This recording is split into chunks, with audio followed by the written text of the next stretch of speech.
Qual que é o seu nome? Diego. Ah, Diego, nós conversamos essa semana. Isso, pelo WhatsApp. Sim. Você já conhece alguma coisa da nossa filosofia? Já leu? Conheço. Já leu alguma coisa? Já li alguma coisa já. Já li o Bhagavad Gita. Ah, já leu a Bhagavad Gita. De qual... Eu li o do Prabhupada, né? Ah, do Prabhupada. Mas li outros também. Já li. Tem um outro que eu tenho lá em casa lá, que é outra tradução. Uhum.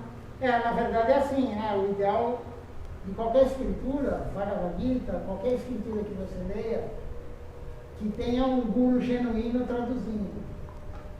Né? Porque o guru genuíno não é uma alma normal, como nós. Na verdade é uma alma que veio do mundo transcendental, ele vivia com Deus, Prabhupada, eles aqui também, né? Os nossos gurus. Srila Siddhar Maharaj, que é o primeiro lá, irmão espiritual do Prabhupada, né? Então, eles vieram do mundo transcendental. Eles têm condição de traduzir Bhagavad Gita, traduzir outras escrituras, com a compreensão correta. Porque cada pessoa que lê uma escritura vai interpretar de uma forma.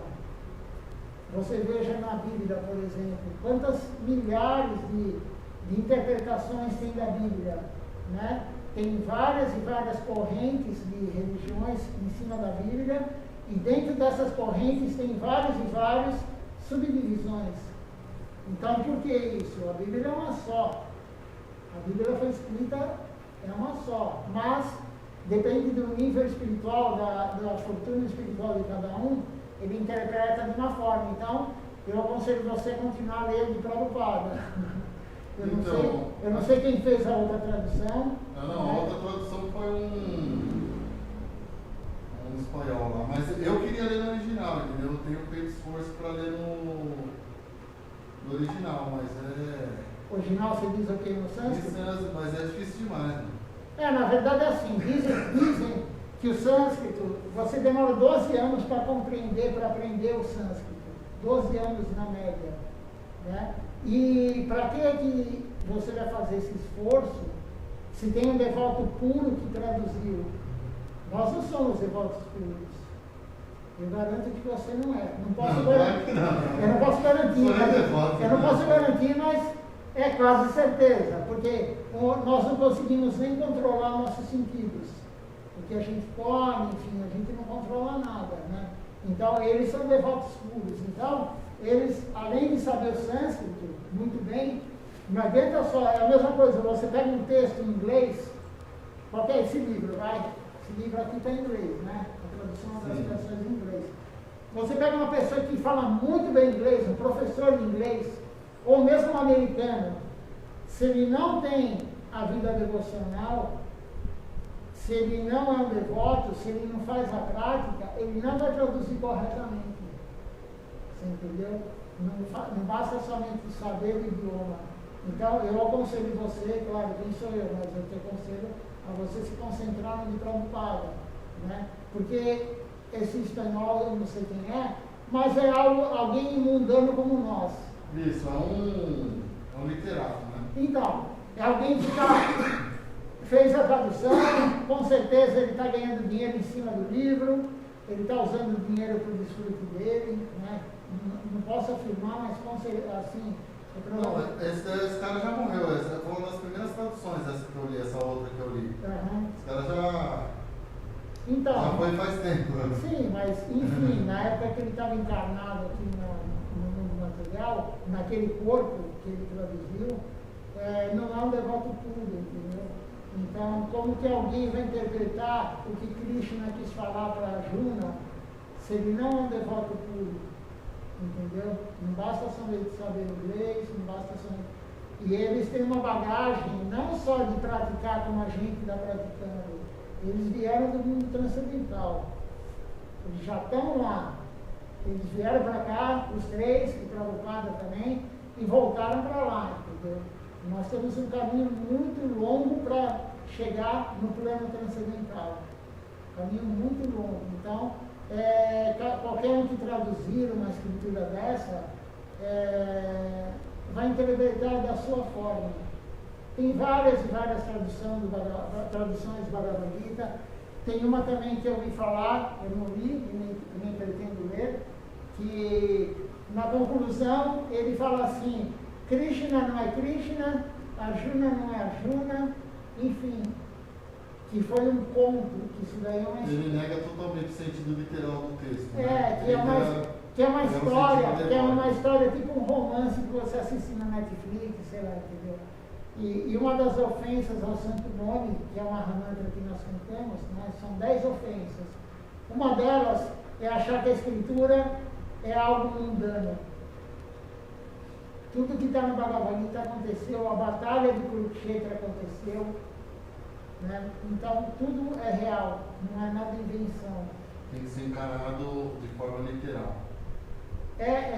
E na verdade nós não vamos conseguir compreender o que tem no Bhagavad Gita, porque nós somos muito infinitesimais, eles usam esse termo, né? Infinitesimais, nós somos muito pequenos para compreender o que Krishna quis falar para Arjuna no Bhagavad Gita. Então por isso nós temos os mestres. O mestre espiritual, a guia, é super importante. Sem uma guia, você não chega a lugar nenhum. Se você sair hoje daqui com um barco e falar, vou para a África, vou atravessar o Atlântico, você não vai chegar. Sem bússola, sem nada, você não vai chegar. Nós somos, eles falam, né? Os gurus falam, nós somos como um cego atravessando a rua.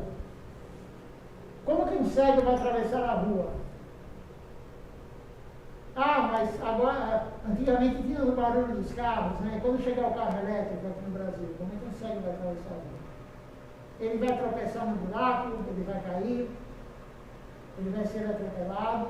Então tem que ter alguém para guiar ele para o outro lado da calçada. Da mesma forma, para chegar no mundo transcendental, para ter amor puro por Deus, eu não estou falando no microfone, né? Para ter amor puro por Deus, você tem que ter uma guia, alguém que fale assim, faça isso, não faça aquilo. Então, faça isso, não faça aquilo. Claro, deve. Não, a aula não é um monólogo. É justamente para a gente esclarecer as dúvidas. Então, porque, olha só, Leva para ele, né? Eu estou estudando. Ah, tá. Eu estudo por conta esses temas. Por, digamos assim, por imensa curiosidade mesmo. Uhum. E também por uma predisposição natural. Desde que eu entrei em contato com as ideias do hinduísmo, eu me senti totalmente voltado a pesquisar sobre isso. Sim. Eu não tenho mais a opção de não fazer. De não fazer. Que é uma coisa que realmente eu vi que tem algo interessante. Uhum. Eu peguei uma Mahabharata hoje mesmo. Só de você ler o primeiro capítulo do primeiro livro, pô, o negócio é gigantesco. Uhum. É assim, e aí no começo ela fala que aquele livro é apenas um resumo do. E é o maior livro que um volume de qualquer livro que tem, é o maior livro de todos. Qualquer literatura que tem no mundo, o negócio tem 5.000 páginas, né? Uhum. E tem o Bhagavad Gita dentro, né? Sim. E aí no princípio lá o cara fala, não, isso daqui é apenas um pequenininho resumo da história toda. Eu falo, caramba! E na verdade o Mahabharata que está aqui no mundo, o Mahabharata que está no mundo material, ele é uma fração do Mahabharata do mundo transcendental. Né? Vai ser absurdo. Então, na verdade, e nós nunca vamos compreender, na verdade. Porque para você compreender o que está escrito, nós lemos isso essa semana na aula desse guru aqui, Silachara Maharaj. Ele falou assim, para você compreender, a verdade descende. Porque nós queremos a verdade, nós somos buscadores da verdade, né? Não somos religiosos, nós somos buscadores da verdade. Então, nós queremos a verdade, mas para a verdade descender, porque ela descende, não é você que vai chegar lá. Ele que dá misericórdia para você, entendeu? É que Deus que dá. E como que ele vai te dar a verdade? São por 3 coisas ele te dá a verdade. Se você se render a um guru, a um devoto dele, se você fizer perguntas coerentes, o que é pergunta coerente? Sambandha Gyana, né? Eu vou falar os nomes que são complicados, mas vou falar a tradução. O que é Sambandha Gyana? Sambandha quer dizer relacionamento. Gyana é conhecimento. Então, qual é o nosso verdadeiro relacionamento com Deus? Não é de pedir. O verdadeiro relacionamento com Deus, a alma diva como nós, é que nós somos uma alma eterna, serva de Deus. Esse é o Sambandha Gyana. E qual a meta última da vida? A meta última da vida é comprar um carro novo? É ter uma casa, sei lá onde a pessoa quer? É ter uma família cheia de pessoas com saúde, sem nenhuma doença, sem nenhum problema? É ter muito dinheiro? Não, a meta última da vida é amor puro por Deus. Isso está nos Vedas, as escrituras mais antigas do mundo. Amor puro por Deus é a meta última da vida. A alma quer isso. Mas hoje nós não queremos isso porque nós estamos encobertos por Maya. Você já deve ter ouvido falar em Maya. A Mariane acho que também já ouviu falar em Maya. Maya é ilusão. Nós estamos encobertos pela ilusão. Então a meta última da vida é amor puro por Deus. Mas como chegar lá? Abdeia, o nome. Como chegar? O que devemos praticar para chegar a ter a meta última da vida? Amor puro por Deus. Então, aí que entra o Guru. O Guru, ele vai nos tirar da escuridão que nós estamos. Nós estamos como um cego atravessando a rua. Então, o Guru genuíno, claro, estou falando de Guru genuíno. Swami Prabhupada, que escreveu, ele traduziu Bhagavad Gita, esses 3 gurus aqui, e mais outros, mas são muito poucos, que realmente vão conseguir nos levar a ter amor puro por Deus. São pouquíssimas as almas que Deus mandou para cá para nos ajudar, pouquíssimas. Mas sozinho não tem como nós chegarmos. Por quê? Porque nós vamos ler e interpretar de uma forma, o outro interpreta da outra. Você veja os Vedas, né? São 4 Vedas, o Mahabharata é o 5º Veda, temos os 108 Upanishads, temos os 18 Puranas, temos o Vedanta Darshana, tudo escrito por uma pessoa, Vyasadeva. Temos o Srimad Bhagavata, que é a conclusão dos Vedas. Tudo isso foi escrito por uma pessoa. Mas se nós não tivermos uma guia, nós vamos nos confundir. Porque tem contradições na Escritura. Como assim contradições? A Escritura foi falada para várias eras. O que fazíamos numa era é diferente do que temos que fazer na outra era. A Mariane perguntou sobre isso, né, a semana passada. São 4 eras. Agora nós estamos em Kali Yuga. E Mahaprabhu, que é Deus que está lá no altar com a mão levantada, né, é a última vez que Deus veio para a Terra. Radha Krishna. Ele veio e falou, faça isso agora em Kali Yuga. Não temos mais que meditar no vazio, não temos que fazer sacrifício de animais, não temos que ficar o dia inteiro no altar fazendo cerimônias. O principal em Kali Yuga é servir, pregar, a melhor serviço é a pregação, falar sobre Deus e escutar sobre Deus.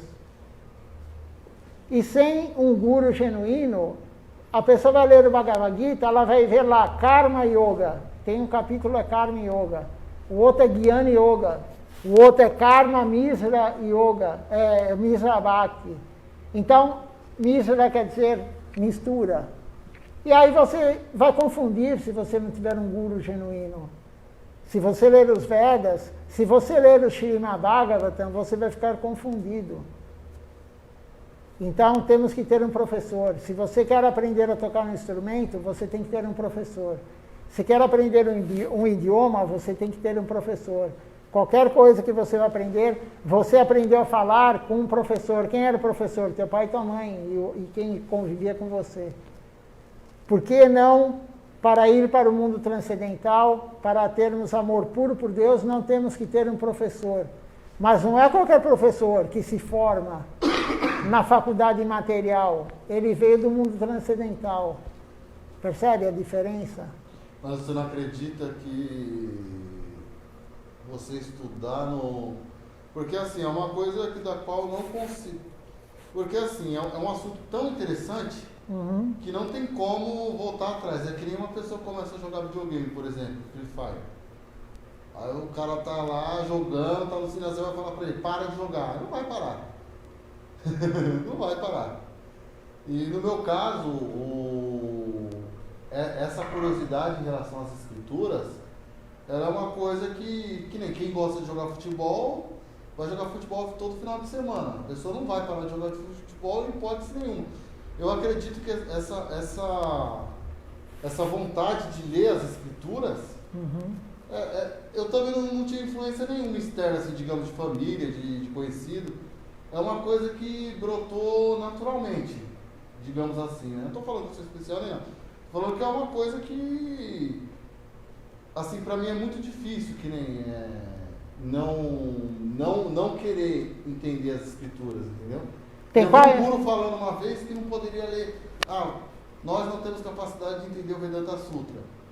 Eu quis ler o Vedanta Sutra, não li até agora.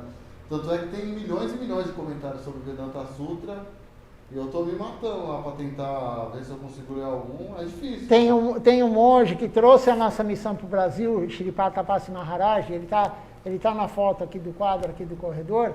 Ele falou, e ele já tinha mais de 30 anos de missão, servindo, cantando todo dia Mahamantra, fazendo serviço devocional realmente, e isso vai limpando a alma. Você não tem como captar a verdade de Deus se a alma não está limpa. E a nossa alma não está limpa.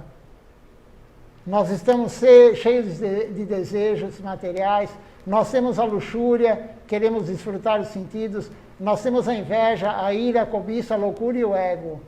Principalmente o ego. O que nos separa do mundo transcendental é o nosso ego do tamanho do Himalaia. Isso quem falou foi o nosso guru. Então, sem a limpeza da alma, a verdade não descende.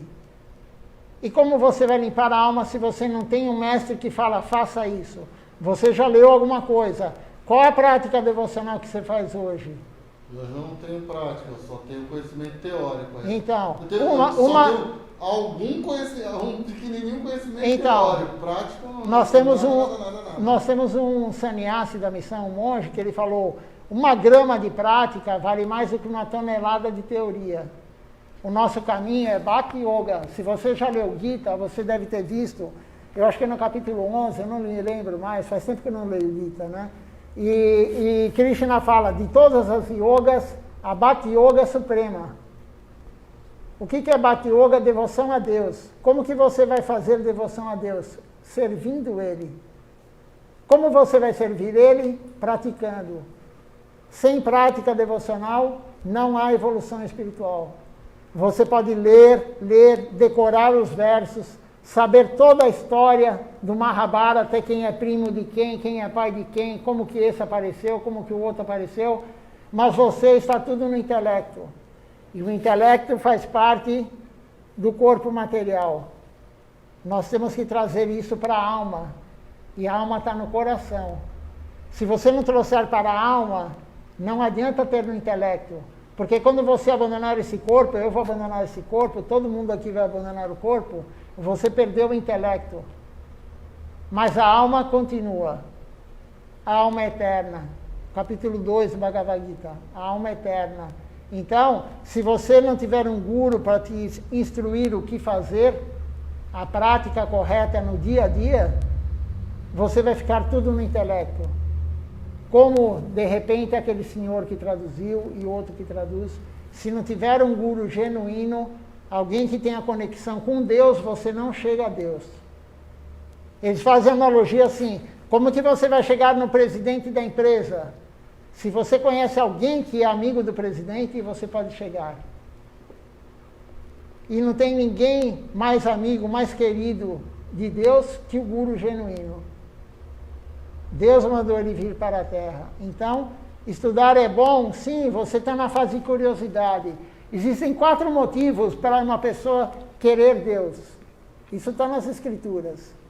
4 motivos. Um é aquele que está aflito, aquele que está passando muita dificuldade, ou por doença, ou por alguma... Ele está com muita dificuldade e ele vai buscar Deus. O outro que busca Deus é aquele que quer dinheiro. Ele busca Deus. O outro que busca Deus é a pessoa que é curiosa. Curiosa no sentido de eu quero ler, eu estou gostando de ler e ele quer saber mais. Esse é o outro que busca Deus. E o quarto, a pessoa, é aquela que realmente já vem falando, Deus é supremo, eu tenho que servi-lo. Já é um sábio.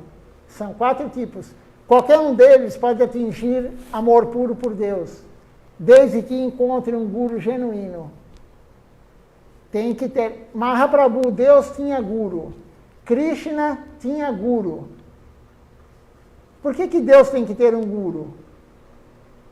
Ele é onipotente, onipresente, onisciente. Ele sabe tudo. Por que ele precisa de um guru? Ele veio dar exemplo. Todo mundo precisa de um guru, um devoto puro de Deus para instruí-lo. Qual que é o principal? Você lê, por exemplo, o Srimad Bhagavatam, que são 19 volumes traduzidos por Prabhupada. O Jai Krishna viu a coleção aí outro dia, né, Jai Krishna?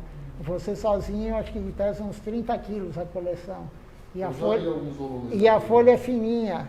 A folha é fininha. Se você ler o Srimad Bhagavatam sem a orientação que os gurus dão é: não leia, escute de alguém que te explique, alguém que tenha capacidade de te explicar. Lá tem umas partes que se fala assim: se você fizer isso, você vai ganhar dinheiro. Está escrito lá. E aí tem outra parte que fala: não, somente o serviço a Deus é o que satisfaz ele. Então, a pessoa fica confusa, fala: mas como que um lugar fala uma coisa no mesmo livro? Um lugar fala uma coisa, outro lugar... Aí o Guru e Mahaprabhu, que é Deus, ele falou: não, a era que vivemos hoje, Kali Yuga, é para fazer isso. Então, quais são os 9 processos? Acho que eu não falei isso, a Mariana acho que não escutou ainda. Quais são os 9 processos principais de Bhakti Yoga? Né? Olha a chamada oral, já Krishna. Você já é iniciado, você tem que saber. Quais são os 9 processos principais, né? Não sei se vocês já ouviram, né? Mas Shravana Kirtana, Vishnu Smarana, Padasevana, Dasyan, Satyam, Archana, Vandana e Atmaniveda. Vamos traduzir um por um. Shravana é escutar sobre Deus, escutar as canções.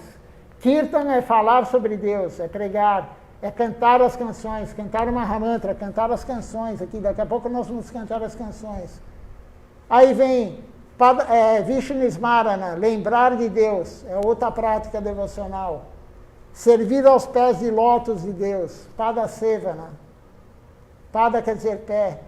Padasevana. Satyam, servir como amigo. Dasyan, servir como servo. Archana, fazer puja. O Arati, você chegou na hora do Arati, né? Estava oferecendo, então, puja, fazer Archana, fazer puja. Vandana, nós vamos cantar o Vandana daqui a pouco, oração. E Atmanivedana, a entrega total a Deus. Esses são os 9 processos principais para a prática, para servir Deus, é o que ele mais gosta. Mas desses 9, qual que ele gosta mais? Shravana Kirtana, escutar sobre ele e cantar ou pregar. Mas desses 2, qual que ele gosta mais? Pregar. Kirtan. O que Deus gosta mais é Kirtan. É que nós falemos dele para os outros. Jivedoya, misericórdia para as almas. Nós temos que dar misericórdia para as almas, para os outros, porque tudo tem alma. A planta, por que fizemos esse Parikrama aqui em Tulasi Devi? Porque Tulasi Devi, ela é uma alma que está nessa forma dessa planta, mas é uma alma que estava no mundo transcendental com Deus. Ela está no mundo transcendental com Deus. E Deus falou: vá para a terra para ajudar eles. Então, quando eu ofereço a comida no altar, eu coloco um galinho de Tulasi, ou uma folhinha, ou encosto um galinho de Tulasi em cada preparação. Nós usamos a cantinala, que é feita de Tulasi, esse colarzinho que usamos aqui. Nós cantamos a Japamala, que é o terço, né, nosso rosário, que cantamos Mahamantra, é feito de Tulasi, as contas são feitas de Tulasi. Então, é uma alma que também vem nos ajudar. Então, esses são os 9 processos principais. Se você não pratica esses 9 processos e também rejeitar o que é desfavorável, aí que está, você lê, mas não tem algo resumido do que é o principal. Não sei se dá para você entender. Você lê o Mahabharata, de repente, você vai ler o Bhagavata inteiro, mas aí você fala, o que é principal para fazer? Eu não consigo seguir tudo o que está escrito lá. O que é principal? Aí o Guru fala, o principal é isso. O principal é sadhu sangha, é o que a gente está fazendo aqui, associação com devotos. Se você quer jogar futebol, você tem que andar com quem joga futebol. Se você quer aprender inglês, a maioria vai até para um país que fala inglês, para você ficar o tempo todo com a pessoa falando inglês. Se você quer Deus, você tem que andar com quem também quer Deus. E o nosso caminho não é Jnana Yoga. Krishna deixou claro isso no Bhagavad Gita. Jnana é conhecimento, não é conhecimento. O nosso caminho é Bhakti Yoga, a devoção a Deus. Você tem que ter o conhecimento para saber que você tem que praticar. A única vantagem de você saber o conhecimento, de você ter conhecimento, é saber que você tem que praticar. E o que praticar? É as três coisas que eu falei. Sambandha Dhyana, Abhideya e Prayojana. Você tem que saber estudar para saber isso. Qual a minha relação com Deus? Real. Não é de pedir, é de servir. Qual a meta última da vida? O Prayojana, amor puro por Deus. E como chegar lá? É somente isso que temos que saber. Todo o resto é a nossa curiosidade, é o nosso intelecto que quer saber. Aí você sabe toda a história do Mahabharata, que aconteceu isso, que aconteceu aquilo, que esse é primo do outro, que tem os Pandavas, e tem Yudhishthira, isso está no Bhagavad Gita, né? Yudhishthira e Arjuna e todos que estão lá, mas isso daí não é devoção, isso é conhecimento. A devoção é servir. Mas tem pessoas que seguem Jnana Yoga. Tem pessoas que leem os Vedas e são impersonalistas. Eles não acreditam que Deus, Krishna, é um ser, é um indivíduo. Eles acreditam no Brahman, que ele é o abrangente, ele é todo abrangente. É a energia de Deus, mas se o Brahman é energia, tem que ter alguém que produz a energia. E é Deus, o Bhagavan. Nós somos servos do Bhagavan, de Krishna. Na verdade, nós somos servos de Radha Krishna, porque Deus não é homem, é o casal divino. Não sei se você já ouviu falar isso. Mas Deus é o casal divino, é Radha Krishna. E Radha Krishna vem na forma de Mahaprabhu, que está no altar. Agora em Kali Yuga, a era que vivemos, há 536 anos atrás, ele veio para nos dar a misericórdia. Em Kali Yuga. Cante o meu santo nome. É isso que ele veio falar.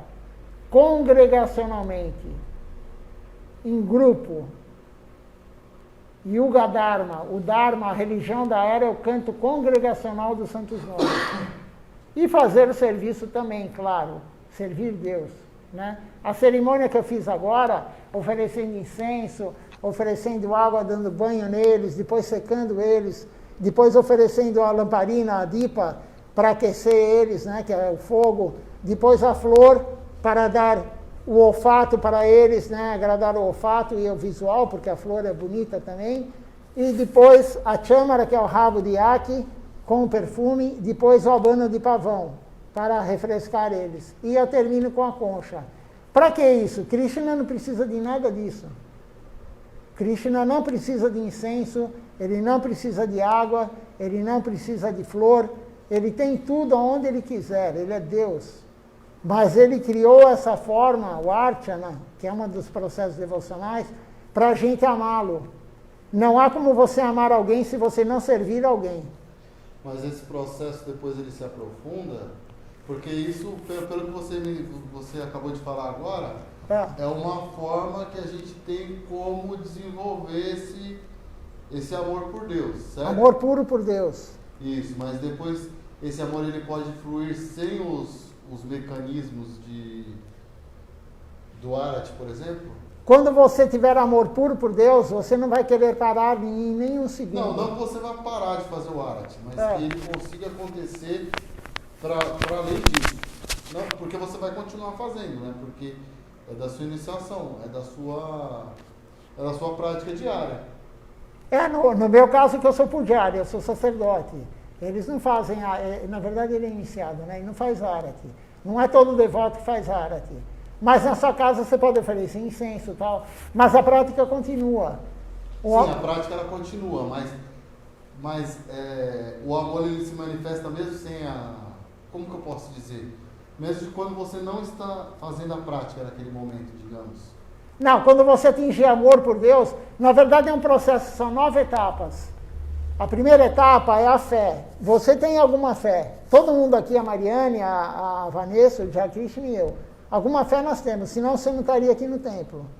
Você teve contato com o Mahabharata, você teve contato com o Bhagavad Gita. Alguma fé, o que significa essa fé? Você tem uma fortuna espiritual das vidas anteriores. Para você ter contato com o Bhagavad Gita, para a Mariane vir aqui no templo, para todo mundo estar aqui, nós tivemos esse contato nas vidas anteriores, senão não estaríamos aqui. Algum serviço nós fizemos para Deus. Não sabemos em qual corpo estávamos, mas algum contato nós tivemos. Esse é o primeiro processo. Depois vem sadhusanga. Sadhusanga é associação com devotos, o que nós estamos fazendo aqui. Do sadhusanga vem a prática. Mas a prática começa realmente quando você se inicia com um guru genuíno. Antes da iniciação do guru, que nem a Vanessa, a Mariane, você também, de repente, né? Vocês estão preparando o solo. Vocês estão preparando o solo. Para quê? Para o guru colocar a semente da trepadeira devocional. É chamado Bhakti Lata Bija. O guru coloca a semente da trepadeira devocional na sua alma. Então, se você praticar, que nem a Vanessa fez guirlanda, toda semana ela faz guirlanda, ela vem limpar o templo, ela ajuda, e faz serviço, ela está preparando o solo. Ela está adubando, ela passou o arado no solo, entendeu? Ela colocou humus, sei lá, ela está preparando o solo. A hora que o guru colocar a semente da trepadeira devocional, a semente vai rapidamente se manifestar e virar uma árvore. Mas ela vai continuar com a prática. Mas a prática real começa na hora da iniciação do guru. Né, Jakrishna? Prabhupada fala isso. Se você não tem um guru, e não seguir o guru, não adianta ter o guru, você tem que seguir o que ele fala. O guru fala, não coma carne. E carne é peixe, ovo, carne é peixe, é frango, é carne de porco, não é só de boi. Não coma ovo. Se você fizer isso, se você comer carne, comer ovo, você não vai ter avanço espiritual. Você pode fazer o que você quiser, você não vai ter avanço espiritual. Você está remando barco, com uma âncora no fundo. Você não sai do lugar. Quem fala isso? Os gurus. Vocês são lacto-vegetarianos. Na verdade, a nossa classificação nós somos comedores da comida que Krishna comeu antes. Nós honramos a praçada. Né? Claro, se for ver no olhar mundano, nós somos lacto-vegetarianos. Mas nós não devemos tomar leite que não seja oferecido para Krishna. Nós não devemos comer nada, na verdade, que não foi oferecido para Deus antes. Porque você vai produzir karma também. Se você matar uma planta, qualquer coisa que você está comendo e não ofereceu para Deus antes, você vai produzir karma ruim sobre isso. Você tirou a alma que estava naquele corpo para se alimentar. Então, o nosso processo é uma das 64 práticas devocionais, é honrar praçada. Praçada é misericórdia. Então, nós devemos somente comer, claro que nós devemos é o ideal, mas não é todo mundo que faz isso e é difícil. Né? Esse eu estou falando o ideal. Né? O ideal é não comer nada que não venha do altar. O altar caseiro mesmo, não tem problema, não precisa ser no templo. Né? Mas o ideal é comer somente o que vem do altar. Então, se você fizer essa prática também, você vai ter um avanço espiritual. De comer praçada, né? Se você... Praçada ou praçada. não tem acento. Normalmente Não, estou perguntando. todo mundo fala prachada, mas é praçada porque não tem acento, né? Isso. Eu também falava prachada porque eu escutava todo mundo falar, mas eu estou me corrigindo. Não, eu estou perguntando porque Sim. eu não sei exatamente. Mas então, cada prática que você fizer, você vai limpando a alma. E aí a verdade vai descendendo. E aí você vai largar o jogo de futebol, que nem você deu o exemplo. A pessoa adora jogar futebol, por exemplo, no horário do templo, no horário do programa. Por que ela só vai largar o futebol se ela encontrar algo superior, que dê mais felicidade? A pessoa adora jogar videogame, como você falou. Como que ele vai largar o videogame? Se ele tiver mais felicidade fazendo outra coisa. Então, voltando nos processos, aí tem o processo de servir através da iniciação do guru. É o terceiro, servir. Quando você começa a servir, você limpa os inimigos que você tem. A inveja, a loucura, a ira, a cobiça, a luxúria, o ego. Você começa a limpar isso, você começa a ofender menos os outros também. Aí você começa a ter o quê? Mais fé. A fé fica mais forte. Depois que a fé fica mais forte, é o outro processo, você começa a ter o quê? Apego pelo serviço. Você tem apego. Tem pessoas que estão vendo aí na live, eles estão praticamente todo dia vendo. Por quê? Porque ele tem apego. Ele podia estar assistindo Netflix, hoje é sábado. Ele podia, sei lá, estar onde, comendo churrasco, que o amigo convidou, tomando uma cerveja. Mas ele está lá sentadinho ouvindo, ou sentado de pé, não importa. Por quê? Porque ele tem um gosto superior. É superior a ele ir no churrasco, é superior a ele estar conversando com o irmão, é superior a ele estar fazendo qualquer coisa que ele fazia antes. É o gosto superior. E do gosto superior vem o apego. E depois do apego vem um pouquinho de afeto por Deus. Ainda não é amor, mas é um afeto. Você tem prazer. Você fala, poxa, eu vou tomar banho, vou colocar a roupa limpa, vou passar a marca no corpo, não é só na testa, tem aqui já está pagando, né? Mas são 12 marcas no corpo que a gente passa, de tílaka. E aí você fala, vou servir Deus no altar. Você tem prazer nisso. Mais do que fazer outra coisa. E aí você começa a ter esse afeto. E por último, a última etapa das 9 é amor puro por Deus. Mas para chegar lá, nós estamos muito longe. Eu garanto, nós estamos muito longe. Quantos por cento por dia de 24 horas nós nos dedicamos a Deus? 10% do dia dá 2 horas e 20 minutos. Creio que é mais ou menos isso.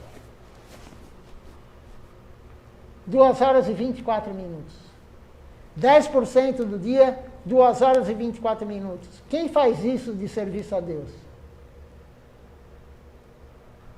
Aí você fala, nossa, mas são 2 horas e 24 minutos.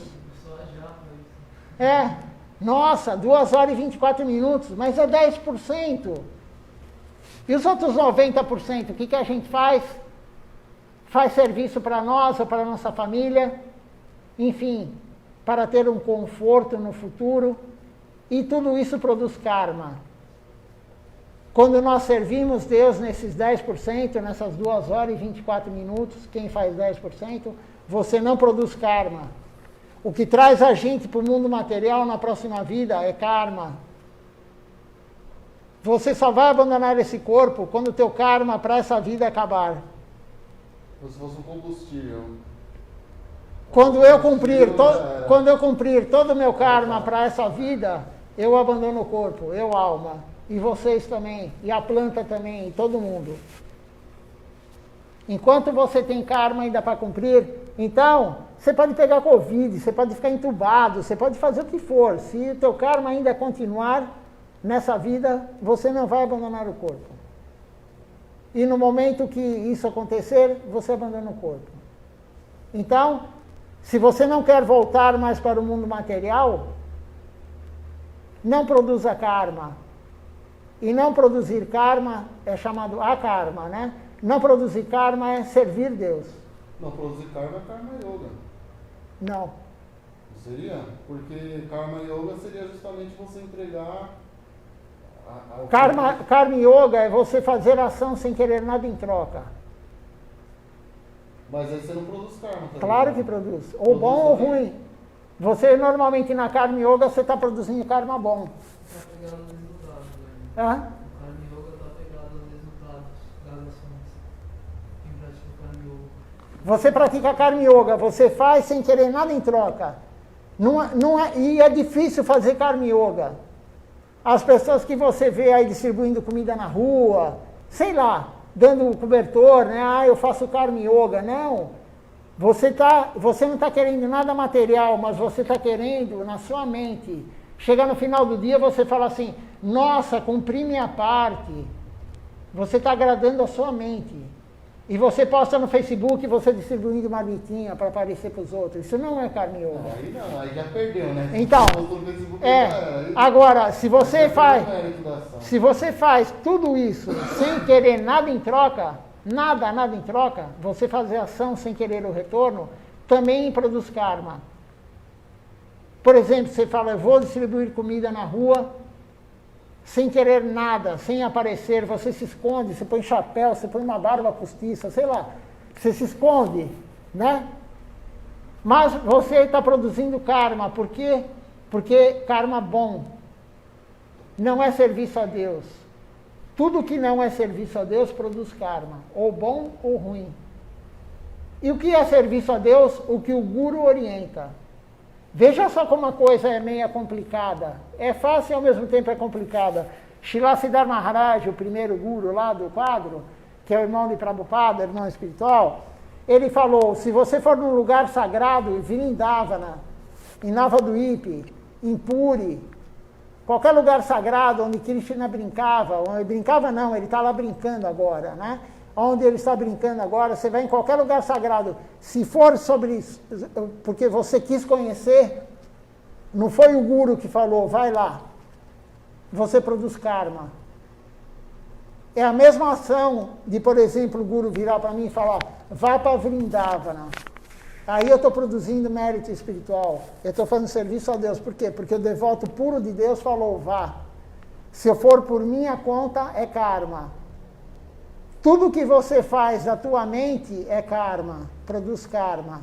Tudo que você faz que o Guru orienta não é karma, é serviço a Deus. Veja só, o serviço, a ação olhando por cima é igual, mas um produz, o outro não produz. Se você fizer comida na tua casa, para tua família, que nem a mãe vai querer o que do filho quando ela faz? Ela está fazendo karma yoga, quando ela dá comida para o filho, ela cozinha para o filho. É diferente ela cozinhar para o filho, para o marido, ou na rua para o indigente, e ela cozinhar para Deus. Para Deus ela vai ganhar mérito espiritual. Para qualquer outra pessoa, com exceção do guru ou dos devotos, se ela não oferecer no altar, ela faz karma. Se ela oferecer para o guru no altar, enfim, ela ganha mérito espiritual. A ação é a mesma. Então, qualquer qualquer yoga que você pratique produz karma. A real é essa. Só Bhakti Yoga não produz karma. Qualquer outra produz karma. Porque você fala, mas como que eu estou fazendo Jnana Yoga? Eu estou lendo, você fala, eu estou lendo, como é que eu estou produzindo karma, tá? Você está matando bilhões e bilhões e bilhões de micro-organismos no teu corpo. Agora eu estou matando ele, todo mundo, senão a gente morre. Bactéria, fungo, ácaro. Você está tirando a vida daquele ácaro, daquele fungo, daquele vírus. O mundo material é o mundo da exploração. Não tem como sair do mundo da exploração. Mas agora as bactérias, fungo e ácaro que nós estamos destruindo agora, não está produzindo karma para nós. Porque nós estamos aqui servindo Deus. Mas eu produzo karma mesmo se não houver intenção de praticar o ato? Claro. Você acha que quem está comendo carne e não tem consciência que ele está prejudicando o animal, que o animal sofreu, ele vai produzir karma. Não tem como nós... Para você comer um alimento, veja só, vamos mais profundo. Para você comer um alimento e você não oferece no altar, Você imagina na hora que arou a Terra, quantos bilhões de micro-organismos, quantos bilhões de seres estavam lá, insetos, morreram para você estar comendo aquela comida. Você vai pagar um pouquinho do karma daquilo, entendeu? Então, porque eu já vi bastante discussão sobre isso entre os budistas e os jainistas, que eles discutem bastante a respeito disso daí que você está falando. Sim. Uns falam que se você não tiver intenção, não tem problema. Os outros já levam para o radical. Falam, a gente só vai comer coisas que a gente não precisa matar. Aí aquele só, por exemplo, um alface, como precisando de carne inteira, os caras não comem. Os caras só comem, vou pegar uma fruta aqui porque eu não vou estar matando a árvore inteira. Você não vai matar a árvore, mas você imagina alguém. Você imagina chegar alguém e cortar teu dedo. Porque a fruta é uma parte da árvore. Mas o budista é ateísta. O budista não acredita em Deus. Ele quer ir para o Brahman, ele quer se fundir no Brahman. Né? Os jainistas são os como que é? Do Osho, né? Não. Não? Eles usam a máscara justamente para não matar esses micro-organismos. Isso é uma ignorância dele. É ignorância em termos de medicina, porque você tem bilhões de bactérias e colônias de bactérias dentro do teu intestino, no corpo inteiro. Então eles são totalmente ignorantes falando o negócio. Estou falando em termos de médico porque eu sou médico veterinário agora. Não estou falando em termos de... Né, se você for ver na medicina, ninguém tem como não matar micro-organismo. Não tem. A comida que você está comendo está lotada de micro-organismo. Você, no suco gástrico, no ácido clorídrico, você mata. Então não tem como. Mas são tudo teorias que... várias coisas. Eles tomam, parece que alguém tem que ferver a água antes, porque na hora que eles tomam a água não pode estar morrendo nenhum micro-organismo. Várias paranoias em cima desse... Isso daí é tudo. Isso é tudo, isso é tudo criação animal. Consciência material, que é consciência animal, né? Então é que nem o veganismo. O veganismo é uma criação material. O ser humano criou o veganismo. Krishna adora leite, Krishna adora iogurte, Krishna adora manteiga, ghee. Nós vamos ser veganos algum dia? Nunca. Nunca o Gaudiya Vaishnava correto vai ser vegano. E pelo menos a linha deles aqui. Nunca vão ser veganos. Por quê? Porque Krishna adora leite e derivados. Nós devemos comer o que Krishna come. Não que é isso ou que é aquilo. Não importa. Krishna comeu, nós comemos. E ele fala o que ele come. As escrituras falam o que Krishna come. Então, tem várias e várias e várias teorias. Tem pessoas que leem os Vedas e são impersonalistas. Nós não seguimos essa linha. Entendeu? Nós seguimos a linha de Mahaprabhu. Que a última vez que Krishna veio para a Terra, e ele deu isso para a gente. Mas eu respeito todos, claro, eu não concordo, mas eu respeito. Por que existem milhares de religiões no mundo? Você pensa e fala, poxa, mas por que tem milhares? Porque Krishna, Deus, ele acomoda cada um de acordo com o mérito espiritual de cada um. Não adianta eu falar para uma pessoa que segue aí, esse que você falou aí, como é, jainista, né? Não adianta eu falar para ele o que eu estou falando aqui, ele vai querer até me agredir.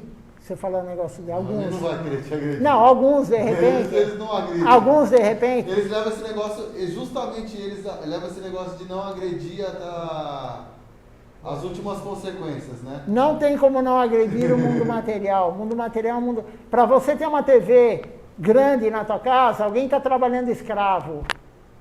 Entendeu? Né? Que nem uma vez eu falei com um vegano.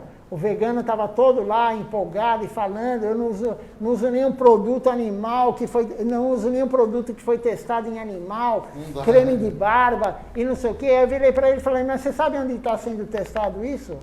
Em seres humanos, na cadeia. Pessoas que ganham dinheiro para ser testado no laboratório. Você não está testando em animal, mas está testando no ser humano. Qual que é pior? A consciência do ser humano, claro. Então, aí eu falei para ele, mas eu não uso isso, eu não tomo remédio que teve teste, todo remédio teve teste em cobaia. Todo médico teve experiência com cobaia. Eu fiz medicina veterinária, a gente injetou um monte de coisa nos ratinhos, nas cobaias. Como que você vai aprender em farmacologia? Você vai operar, como que um médico veterinário vai aprender a operar? Em cachorro de rua. Vai no centro de zoonose, pega os cachorros lá que vão ser mortos mesmo, e vai lá e você opera, e no final sacrifica o animal. Todo médico teve isso.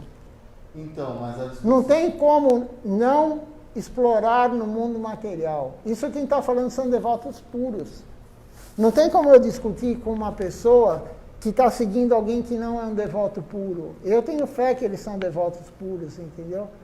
Então, você está falando, você não, estou dizendo, as pessoas, né? As pessoas querem discutir algo que um devoto puro falou e o que foi inventado na cabeça do ser humano, né? Então, não tem como comparar. O budismo na Índia, ele é muito pequeno, a quantidade de budistas na Índia, por quê? Porque o budismo perde facinho de qualquer um que vai no debate filosófico. Esse outro aí, eu não conhecia, mas o pouco que você falou, já dá para derrotar ele na hora. Eles são mais, eles, digamos assim, eles são radicais nesse negócio do karma, né? De não produzir karma, eles vão... Tipo assim, se vier, por exemplo, agora um mosquito aqui, eu não posso chegar aí... Mas nós também. Tem um mosquito aí, o mosquito tem alma. Você vai cumprir o karma. Matando um mosquito, matando uma aranha, matando uma formiga, você vai cumprir o karma. Você tirou a alma daquele corpo. Algum dia você vai cumprir o karma. Se você comer carne de boi, Silatchar Maharaj falou, se você comer carne de boi, você está lá comendo teu churrasco, teu bifinho e tal, não sei o quê, você vai vir em alguma reencarnação posterior, agora, na próxima, ou enfim, alguma, para ser boi e ser morto como o boi sofreu quando você comeu ele. Se você come boi, você vai ser comido quando você for boi. Se você come peixe, quando você vai ser peixe em alguma encarnação, você vai ser comido, você vai sofrer o que o peixe sofreu. Então, essa teoria Gaudiya Vaishnava. Claro que cada um tem sua fé, não adianta discutir religião, né? Pode ter um debate filosófico, mas não adianta ficar discutindo. A pessoa tem a fé naquilo, né? Eu não quero convencer ninguém a seguir o que eu sigo. Não tem como você convencer. Eu estou aqui para explicar, dentro da minha limitação, claro, eu estou aqui representando ele para explicar qual que é a nossa filosofia. Né? Sim, deixa eu te perguntar, como que funciona essa questão da iniciação, do mestre espiritual, das práticas devocionais no dia a dia? A iniciação, a pessoa primeiro tem que começar a saber o que é, as regras básicas, não matança de animais, nós não podemos colaborar com a matança de animais, não fazer sexo ilícito é fora do casamento, não fazer jogos de azar e não se intoxicar. São as 4 regras básicas que, se você fizer qualquer uma delas, você não tem avanço espiritual. E você promete para o guru isso no dia da iniciação. Então, intoxicação é álcool, sim, é droga lícita e ilícita, maconha, cocaína, ayahuasca e qualquer outra coisa que altere a consciência. Mesmo que seja remédio? Remédio, se for prescrito por um médico, para a tua saúde. Aí você pode tomar, claro, você toma um benzodiazepínico. Não, tipo que nem eu às vezes... Midazolam, Zolazepam e toda essa gama de... eu quero dormir bem hoje, vai lá, aí você está se intoxicando. Que não, eu tomo maracujina às vezes quando eu tenho insônia. Mas maracujina é feita de maracujá, então... Mas ela tem álcool, ela tem um... se tem álcool já, que nem tem devotos que tomam kombucha, né? Kombucha tem álcool. Então, né? Vai dificultar a tua vida espiritual? Sim, vai dificultar. Ela tem um teor pequeno, mas tem. Uma coisinha de nada, mas tá lá, entendeu? Tem um teor pequeno. Tem um teor pequeno. Mas é assim, a vida devocional não é fácil. Se alguém falar para você que atingir Deus é fácil, não é fácil. Você se render a Deus não é fácil. Você amar a Deus é mais difícil ainda. O caminho é longo, o caminho não é nada fácil. Mas não pode ser fácil algo que você vai ser feliz eternamente. você vai ter a felicidade plena que nós não conhecemos essa felicidade. É uma felicidade que não é a felicidade que nós conhecemos do desfrute dos sentidos. É algo muito superior a isso. Nós começamos a ter um gostinho por isso quando você fala, poxa, eu vou no templo hoje. Poxa, mas eu vou ter que tomar ônibus, vou ter que tomar condução, né? Vou demorar 1h30 para chegar no templo. Né? Tem dia que está chovendo, hoje está calor, mas tem dia que está frio. Aí você fala, nossa, mas eu vou lá no templo. Mas o que faz trazer a pessoa aqui no templo? O gosto superior. Não é o desfrute dos sentidos. É o gosto superior que vai trazer a pessoa para cá. Ela sentiu algum gostinho em vir para cá, em escutar a aula, essa filosofia. Isso é o gosto superior. Quando você começa a atingir isso, você vem mais, e você vem mais, e cada vez mais você tem vontade de vir, de praticar. Mas sem regras e regulamentos, não chegaremos a Deus. Cada prática leva para um caminho. Cada prática vai levar a pessoa para um local. Se você adora fantasma, você vai ser um fantasma na próxima vida. Se você faz karma bom, você vem para o mundo material. Se você faz karma ruim, você vem para o mundo material. Se você renunciar a tudo, por que o budismo raspa a cabeça? Porque ele faz a renúncia total. Ele pode atingir o Brahman, Tatasa Shakti, Nirvana, ou Brahma Jyoti, ou Brahma Loka, são o mesmo lugar com vários nomes. Ele pode atingir isso, mas nós não queremos nada disso. Nós queremos servir Deus, Bhakti Yoga. E isso vai levar nós a ter amor puro por Deus. E quando Deus perceber que nós temos amor puro por Ele, Ele nos leva para a casa nossa no mundo transcendental. A nossa casa está pronta lá nos esperando. Srila Govinda Maharaj, o guru aqui do quadro maior, ele falou, nossa casa está lá, nos esperando. Só depende de nós. Vir ao templo, praticar, honrar a praçada, que também é serviço devocional. Todo mundo gosta mais dessa parte. Né? Mas também é serviço devocional, cantar o santo nome, cantar o Mahamantra Hare Krishna, cantar as canções. Falando em cantar as canções, vamos, tem alguma pergunta, Mariana? Mariane? Nada hoje? Não se mire, não. Ah, então. Mas é que as perguntas iam ser depois. Vai? Pega o... Sei lá, não, imagina. Pega o microfone para ela, por favor. Aqui ninguém atrapalha. Não tem pergunta boba. Não existe pergunta boba, entendeu? Toda pergunta é útil, se vai te esclarecer, se vai te ajudar, é útil. Só uma pergunta que surgiu durante a pergunta dele. Sim. Você falou que você sai do corpo quando você finaliza os karmas. Mas se uma pessoa é suicida, ela está adiando o que seria para finalizar o karma? O que aconteceria? Tipo, se a pessoa tira a própria vida. Na verdade, o karma dela está programado para isso. O nosso livre-arbítrio é muito pequeno. Tudo está programado. Se você vai morrer com um tiro de revólver, está programado e você vai morrer com um tiro de revólver. Quando você... Eu já falei como é que a alma entra no corpo, né? Então, quando a alma entrou, né, no embrião não, na primeira célula, né, no ovo, quando a alma entrou no ovo, formou o ovo, né, ela entrou no óvulo e aí formou o ovo, quando ela entrou lá, estava programado o segundo que você vai abandonar o corpo. O dia, o mês, o horário, tudo. Está programado se você vai ter filho ou não. Está programado assim, é o teu karma. Se você vai ser rico ou não. Se você vai ter problema de saúde ou não. Se você vai morrer de Covid ou não. Está tudo programado. O teu karma já está estipulado. Quando você nasce, está tudo... O livre-arbítrio que nós temos é muito pequeno. O livre-arbítrio que nós temos, eles falam, os gurus, é como você pegar um avião daqui para a Índia. Qual o livre-arbítrio que você tem? Você consegue parar o avião no meio do caminho e falar, não, eu não quero fazer escala em Roma, eu quero fazer em Londres. Não.